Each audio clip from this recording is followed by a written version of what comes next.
L-mount shooters. Finally, we'll get some Panasonic cameras we needed. Finally. I wonder how many SL3s they sold. So we are getting the Lumix S1R successor. I don't know if it will be named S1R2, S2R technology, so the same sensor, 60 megapixels, similar specs. I don't have the pricing info, but it should be about the same of the original S1R. Panasonic did in total register 3 new cameras in Asia, which means that between February and May we will get probably 3 new Lumix cameras, the first being the S1R2. All right, so we have something to look forward to, an S1R Mark II. This is all rumors, this is all speculation, none of this is confirmed, but isn't that more fun than sitting around twiddling our thumbs doing nothing? From my perspective, leaks, rumors, speculation, it's all helpful in the long run because it, creates buzz, it creates hype, it creates excitement. Now, I don't want to create false hope. So there is a balance. You don't want Panasonic or any other company leaking information that turns out to be incorrect. However, trickling things out, hey, this is coming, this is on the horizon, this is in the forecast, creates some excitement, creates some anticipation, and builds momentum. One of the biggest problems, I think, with the Lumix GH7 is that there was no real clue or signal that it was even coming, that it was even in the works. And I think it was kind of underwhelming, let alone because it was just a little bit too late, considering that camera really should have been the GH6. But the GH7 didn't have the hype, the anticipation, the buildup. There was no momentum created. It was just kind of announced, and then people who wanted it bought it, and people who didn't moved on and went to the next thing. So I think there's a lot of value, some value, not a lot of value, just a little bit of value in talking about what's on the horizon, what's coming. And here we have the S1R Mark II, again, potentially rumored, speculated, but I think it's about time that Panasonic, or more rightfully said, Lumix, because I think it only says Panasonic in one part of these cameras, is like on the bottom next to the serial number. I think it says Panasonic. But for general consumers, these are Lumix cameras. I really, really, really hate this muddying of the branding. It's been one of my pet peeves for the longest time that these are Panasonic cameras, Panasonic, Panasonic, Panasonic. And yet when you buy them, what people see, it all says Lumix, Lumix, Lumix. And the identity isn't as strong as it is with Canon and Sony and Nikon. Lumix cameras are great, and I wish we had more momentum in that branding. I wish they had their own website and it wasn't all just grouped under Panasonic. Anyway, I'm getting off on a tangent on a side. This is me ranting about my frustrations with the branding. But an S1R Mark II would be very welcome. Definitely an awesome addition for the L-mount lineup. I think it makes sense to start with the high resolution, maximum spec photo camera when it comes to a refresh of the S1 lineup, taking almost a cue from Sony. Their R series and the A7R are always like one generation ahead. They always seem to be kind of at the forefront with like the newest thing being the resolution. And then you get the follow up with like the A7 IV after you get the A7R5. Like it just seems to be the way that Sony's done it. And I assume that's been successful for them. So maybe Panasonic or Lumix, they're taking a cue from Sony in releasing the R or announcing the R version first. But it is also nice to hear that this is a announcement window between February and May. So we may get additional announcements if it's the S1H Mark II or some other camera coming in that window this year. 2025, like this is the time for announcements. End of the year, we just wrapped up 2024. That's the sales window. That's the discount, the Black Friday deals, all the promotional pricing on the stuff that came out that year. But the new year, early in the year, great time around, is it Camera Plus? You've got Photokina, you've got NAB, you've got these events coming up earlier in the year that just lend themselves to good announcements. These things can roll out in the spring or the summer.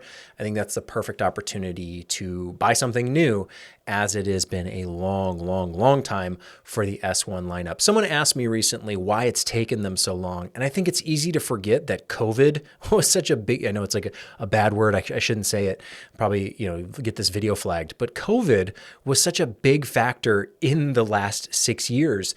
You have the S1 cameras coming out in 2019, right before COVID. So it's big flagship news. Hey, the L mount. Hey, Panasonic. Hey, pay attention to these, S1 cameras, the S1, the S1R, the S1H.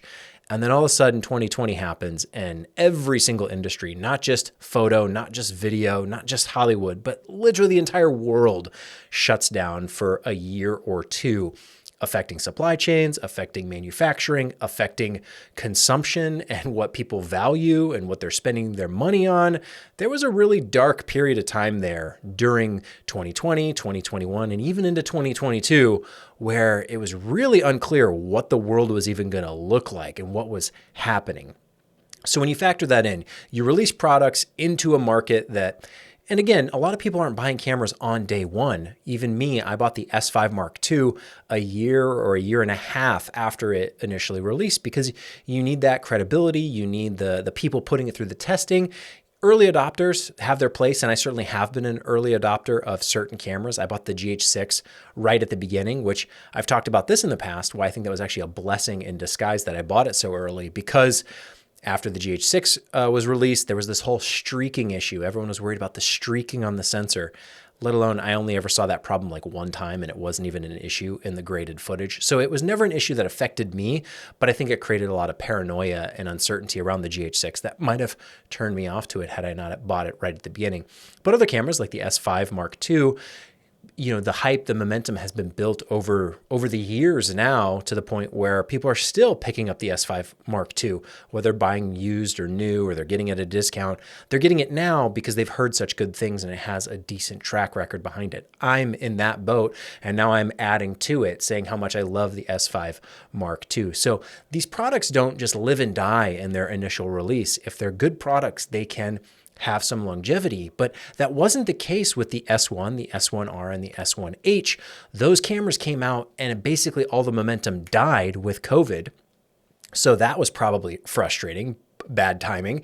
And then you've also got the manufacturing, all the issues surrounding, production during that time. So any new cameras that might have been worked on, I'm sure that slowed things down. And I don't know how Sony navigated that, or Canon or Nikon navigated that. And I don't know how Panasonic, Lumix navigated that time, but I'm sure it affected all these companies differently. So it's frustrating that it's been so long for the S1 cameras to get their refresh, but I also can kind of sympathize. I can understand why it might be so long.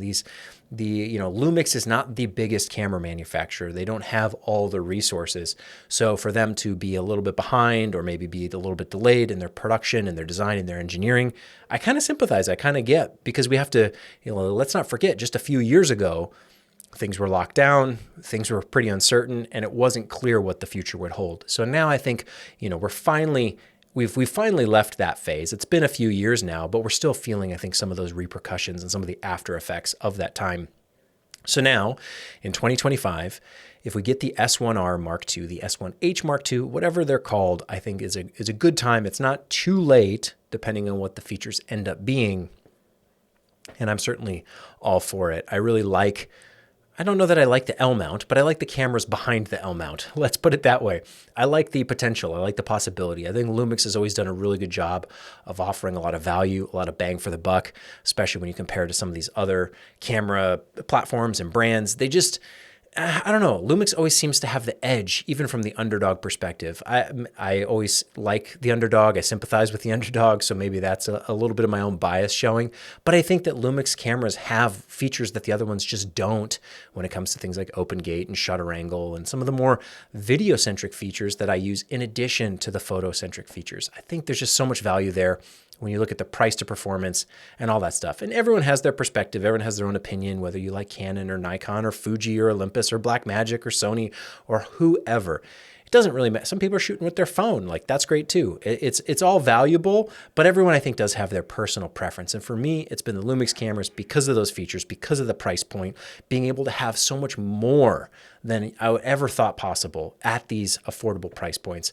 I really like that. And I'm just eager to see more of it. I want to see lower end, cheaper consumer level cameras that offer similar features. And I want to see high end cinema style cameras that offer compelling premium features at an additional price point. So really there's something for everyone. We're not just stuck in the middle of the road. This is kind of like the S5 Mark II fits that bill, and it's actually becoming quite affordable now at used prices. The S9 even more so. But that S5 Mark II, great middle of the road, general purpose. It doesn't have the best-in-class features, but for its price point, it certainly outcompetes the other brand's equivalents. But there also isn't the cheaper $500 full-frame L-mount camera. Maybe that can't exist, but I think that it should. As equally, there should be a $3,000, $4,000, $5,000 price point L-mount camera. Of course, you can spend money on Leica, but I'm saying from Panasonic, from Lumix, that lineup, I think, should be quite robust in terms of what's offered. And the same thing is true for lenses. We need really expensive, top-tier, premium, ultra spec lenses, but we also need the cheaper, more affordable consumer-grade lenses that still give you good results, but maybe they aren't the cutting edge of technology. They aren't the bleeding edge of sharpness and detail and contrast and all those things. The aperture might be a little slower, but that's okay because there should be the really fast aperture, ultra premium lens as well. The more options, the better. And I think it creates entry points for consumers to get in wherever it makes sense at their current price point, but it also opens up paths for them down the road where if they're buying a cheap camera, they know, hey, I can upgrade my lenses, I can upgrade my camera in a year or so and still kind of it all works. It's all part of the same ecosystem. And vice versa. You might spend a lot on something really expensive, really premium because you need that cutting edge technology, but you also want to know that there's affordable options as well to supplement as a B camera or a C camera or as additional lenses that you might just use for personal travel or hobby shooting. When you don't want to bring out the big, expensive, heavy stuff, you want the lightweight, quick, easy point and shoot kind of lenses. I think having something for everyone really makes these platforms, so to speak, when it comes to a camera, like the L mount becomes much more attractive the more variety there is, the more options there are, as long as it's all competitive and we're not just pricing things expensive just because it has a brand name on it. That's kind of the Leica problem. You put a logo on there and all of a sudden it becomes a little bit more expensive. Canon, equally so. You're paying for the brand. You're paying for that premium feel of the brand more than you're necessarily paying for the features that are actually being offered. I'm sure that will have the haters come out. I'm sure people will disagree with me and they'll say, no, actually you're wrong. But there is that truth, unfortunately, that branding is sellable. You can charge more if you have a popular brand and you know that people are going to pay for that logo on the camera in addition to the compelling features. Don't get me wrong. I'm not saying Canon is bad. I'm not saying Sony or Nikon. None of them are bad, but there is a little bit of a premium, a little bit of a tax you pay sometimes just to have the brand that you like, because it probably comes with some good features too. So I'm hopeful that Lumix can continue to push the boundaries of what's possible at more affordable price points and really push things forward in technology. I've talked about it an awful lot, but I'll say it again. Internal NDs is the biggest opportunity, I think, in this market, in this hybrid model of actually offering hardware that pushes things forward and makes a compelling difference. It's not going to be enough just to add a little bit more resolution or say, hey, we've got these extra codecs, or hey, now your frame rates are a little bit higher than they used to be, or now you've got half a stop of dynamic range. We're reaching the point of diminishing returns when it comes to some features like megapixels and color and etc. But on the hardware side of things, there still is plenty of room to grow, to improve, to add new functionality, to add new features that make a meaningful difference. It isn't some gimmick or some novelty to have ND filters built right into a hybrid camera. That actually serves a purpose, a useful, functional purpose for people like me, people like you, who are shooting both photo and video. I could use NDs for both.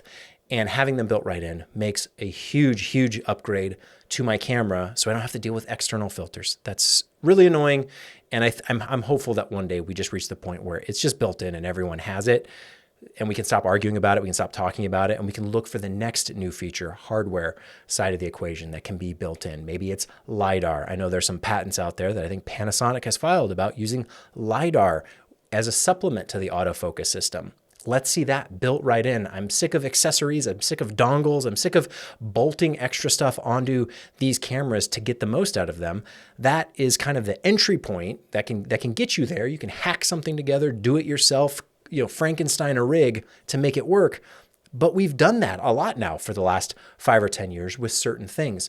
So let's start building more of it internal into the camera as much as possible. There's always the physical limitations of the space, of the size, of the weight.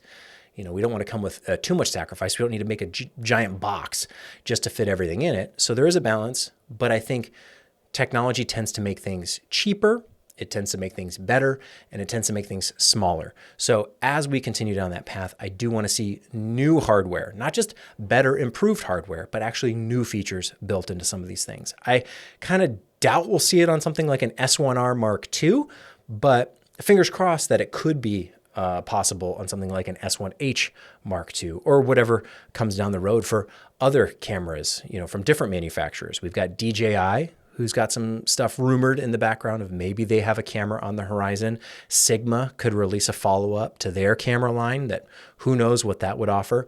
There's room to grow, plenty of opportunity for innovation and adding functionality that would make my life easier, your life easier, and ultimately just better in terms of the tools that we're using. That's what I want. I don't want to pay just to have the new thing because it's new. I'll happily pay for the new thing if it improves my workflow, if it improves my production, and gives me things that I don't currently have. So that's what I'm always looking for. And if that starts with an S1R Mark II, that's good news to me.